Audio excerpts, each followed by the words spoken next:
Hello everyone, welcome to my channel Pioneer Coaching Center of English. Students, today I am going to deal with an exercise on prepositions.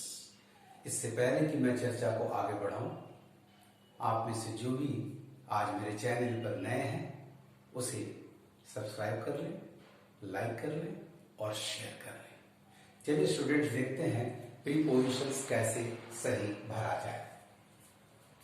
First sentence है sentence number 1, she came dash 11 o'clock।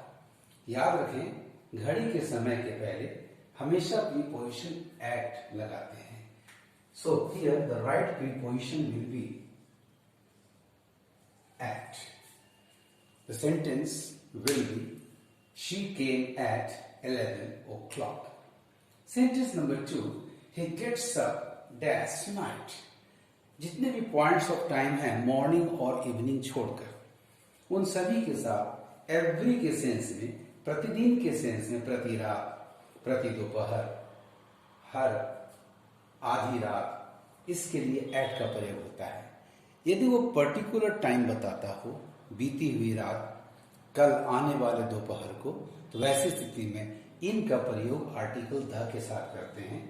तो question number 2 में आपका sentence है ही gets up night, अर्थात ऐसा इसके साथ रोज होता है, हर रात वो उठ जाता है, उसकी नींद टूट जाती है। So right preposition in number 2 will be at. But इसके कंट्रास्ट में क्वेश्चन नंबर 3 देखें, why did you get up, तब तुम उठ गए रात में, ऐसा क्यों? यानी ये पर्टिकुलर नाइट की बात कर रहा है। टेंस आपका पास्ट टेंस अर्थात लास्ट नाइट की बात कर रहा है। चूंकि यहाँ पर्टिकुलर नाइट है, एवरी नाइट का सेंस नहीं, इसलिए आर्टिकल द का प्रयोग हुआ है। And the right preposition here will be in. Question number 4, the sun shines. याद रखें डे 24 आवर्स का एक पीरियड है, और जब भी ये एवरी डे के सेंस में होगा तो हमेशा इसके साथ प्रीपोजिशन बाय का प्रयोग होगा। और सूरज हमेशा दिन में चमकता रहता है, हर जगह दिन में चमकता है, अतः यहाँ राइट प्रीपोजिशन चूंकि एवरीडे का सेंस है बाय होगा। लेकिन यदि आपका डे पर्टिकुलर डे बता रहा है, आज के दिन, कल बीते दिन या आने वाले कल के दिन, तो ऐसी स्थिति में द के साथ इन का प्रयोग होगा। सो नेक्स्ट सेंटेंस नंबर 5 में why is he sleeping in the day. Now come to number 6, morning और इवनिंग। ये ऐसे पॉइंट ऑफ टाइम है, मॉर्निंग और इवनिंग एक ऐसे पॉइंट ऑफ टाइम है जो एवरी के सेंस में या पर्टिकुलर सेंस में, आने वाले या बीते हुए सुबह और संध्या के सेंस में, या हर संध्या हर सुबह के सेंस में ये द के साथ इन ही लेता है। 6 सेंटेंस आपका है नंबर 6 है, चिल्ड्रन प्ले इवनिंग। ऐसा हर शाम को होता है। सो राइट प्रीपोजिशन आपका इन होगा। The sentence will B children play in the evening. बच्चे संध्या को खेलते हैं। नंबर 7 में ये पर्टिकुलर मॉर्निंग की बात कर रहा है, क्योंकि आपका टेंस पास्ट है। शी वेंट, यहां भी आप इन का प्रयोग द के साथ करेंगे। So she went in the evening. So students, अभी और भी हम सेंटेंसेस देखेंगे। प्रीपोजिशंस के लिए आपको रिलेशन को पकड़ना होगा। पॉइंट ऑफ टाइम है, the time of a watch, it takes at, ये हमेशा एट लेगा, वो चाहे एवरी का सेंस हो चाहे पर्टिकुलर हो। इसके अलावा जितने भी पॉइंट्स ऑफ टाइम है 24 घंटे के अंदर, मॉर्निंग और इवनिंग को छोड़ करके एवरी के सेंस में वो एट लेंगे, पर्टिकुलर के सेंस में हमेशा इन द के साथ लेगा। आपका डे यदि पीरियड ऑफ टाइम है तो एवरी के सेंस में बिना किसी आर्टिकल के बाय प्रीपोजिशन वो एक्सेप्ट करेगा।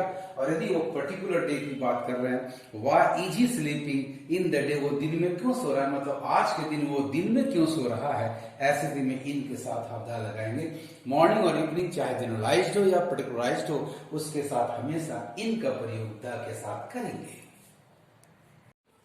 Now come to the sentence number 8, he came Monday.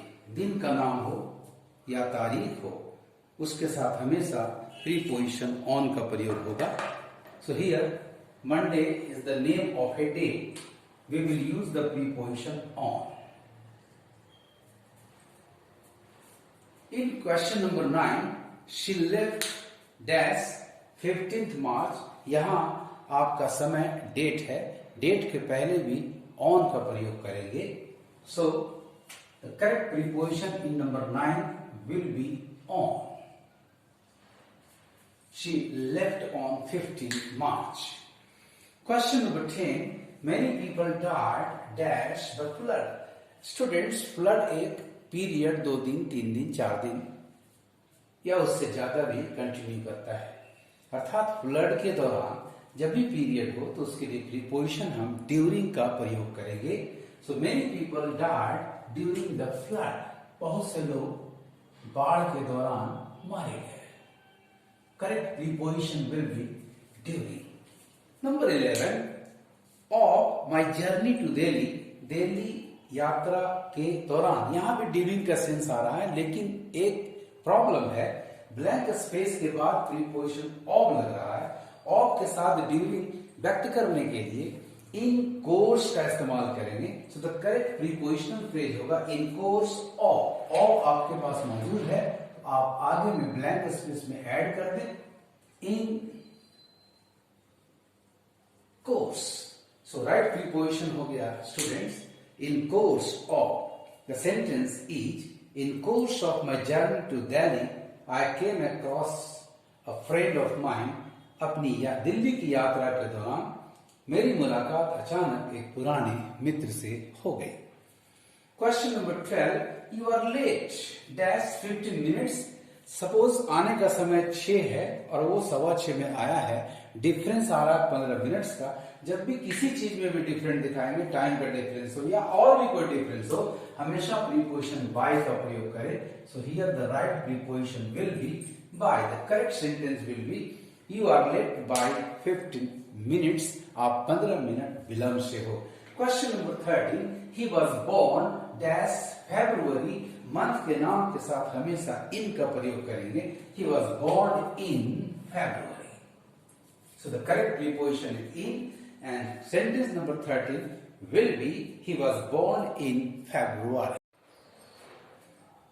Question number 14 देखिए student, she goes to Delhi dash marches. महीना का नाम जैसा कि मैंने आपको बताया था पहले भी, इन प्रीपोजिशन लेता है। एंड 15 में देखें, ही केम टू गया डैश मार्च। दोनों में एक अंतर दिखाई पड़ रहा है। पहले तो प्रीपोजिशन भर लें। मंथ के नाम के पहले, ईयर के नाम के पहले हमेशा इन का प्रयोग होता है। So right preposition in both 14 and 15 will be इन।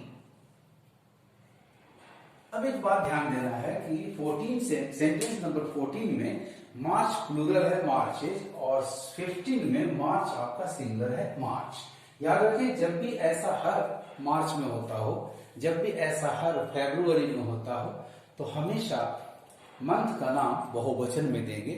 और जब ये किसी खास मार्च को हुआ, पिछले मार्च को या आने वाले मार्च को, तो मंथ का नाम सिंगुलर होगा। तो she goes to Delhi in marches का मतलब होता हुआ मार्च महीने में दिल्ली जाती है, अर्थात हर मार्च महीने में।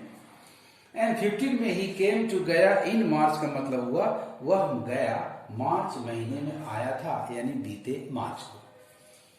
नंबर 16 को देखें, the office remains closed Saturdays. And 17 देखें, the office was closed dash Saturday. दिन के नाम के साथ ऑन का प्रयोग होता है, तो दोनों में 16 और 17 सेंटेंसेस में आपका राइट प्रीपोजिशन ऑन होगा। चलिए ऑन हमने भर दिया। अब दोनों के डिफरेंसेस को देखें। जैसा मंथ के बारे में हमने बताया था, यदि कोई काम हर उस दिन को होता है सप्ताह में आने वाले हर शनिवार को ऐसा होता है, तो दिन का नाम पुलुरल होगा। यदि किसी एक दिन ऐसा हुआ या होगा, बीते सैटरडे को, आने वाले सोमवार को होगा, तो फिर दिन का नाम सिंगुलर होना चाहिए। हेंस सेंटेंस नंबर 16 का अर्थ हुआ the office remains closed on Saturdays. यह दफ्तर हर शनिवार को बंद रहता है। और 17 का अर्थ हुआ the office was closed on Saturday. दफ्तर शनिवार को, यानी बीते शनिवार को बंद था। आप इन मार्चेस के जगह पर एवरी मार्च लिख सकते हैं। तो सेंटेंस नंबर 14 होगा she goes to Delhi every March. And sentence number 16 में भी आप ऑन सैटरडेज की जगह पर एवरी सैटरडे का प्रयोग कर सकते हैं। तो आपका सेंटेंस होगा the office remains closed every Saturday. आइए स्टूडेंट्स हम लोग सेंटेंस नंबर 18 को देखें। It was dry dash the day but it rain torrentially dash the night. जब भी पूरे पीरियड को हम लें और उसके साथ एक उसके अंदर के पीरियड को ले, अर्थात एक पीरियड बड़ा हो और दूसरा पीरियड छोटा हो, तो दिन 24 घंटे का आ रहा है, नाइट उसके आधा, लगभग आधा का हिस्सा आ रहा है। तो जब भी बड़ा पीरियड हो तो उसके साथ इन का प्रयोग होगा और छोटे पीरियड ऑफ टाइम के साथ ड्यूरिंग का प्रयोग होगा। सो करेक्ट प्रीपोजिशन इन सेंटेंस नंबर 18 के फर्स्ट ब्लैंक स्पेस में इन होगा एंड उसी सेंटेंस में सेकंड ब्लैंक स्पेस का सही प्रीपोजिशन ड्यूरिंग होगा। Hence the sentence will be it was dry in the day। दिन में पानी नहीं बरस रहा था, सूखा था, but it rained torrentially during the night। लेकिन रात में मूसलाधार वर्षा हुई। सेंटेंस नंबर 19 में आइए। इट इज 5-8 5 मिनट दिखा रहा है, 8 आवर दिखा रहा है। अब पकड़े कि ये बीत गया है या बाकी है, तो यू आर लेट 5 मिनट्स का डिफरेंस दिखा रहा है, अर्थात इनको आना चाहिए था 8 बजे लेकिन ये आए हैं 5 मिनट लेट से। तो यहां पास्ट होगा 8:05। जब भी बजकर का सेंस हो तो पास्ट इस्तेमाल करें और डिफरेंस के लिए आप जान ही चुके हैं, बाय का इस्तेमाल होगा। अब सेंटेंस नंबर 20 में आइए। It is 10-10। अब देखिए कि यहाँ पहला 10 मिनट है और दूसरा 10 आवर है। 10:10 हो रहा है या 10 बजने में 10 मिनट बाकी का अर्थ है। तो अगले हिस्से को पढ़ें आप। You are early blank space 10 minutes, यानी आप 10 मिनट पहले आ गए हैं, अर्थात 10 बजने में अभी 10 मिनट बाकी है। जब भी बजने में बाकी का सेंस हो तो मिनट के बाद आवर के पहले प्रीपोजिशन टू का इस्तेमाल करें और डिफरेंस के लिए आप जान चुके हैं, बाय का प्रयोग होगा। सो आपका सही सेंटेंस होगा नंबर 19 और उसका अर्थ होगा इट इज 5:08। 8:05 हुए हैं। You are late by 5 minutes. आप 5 मिनट विलंब से हैं।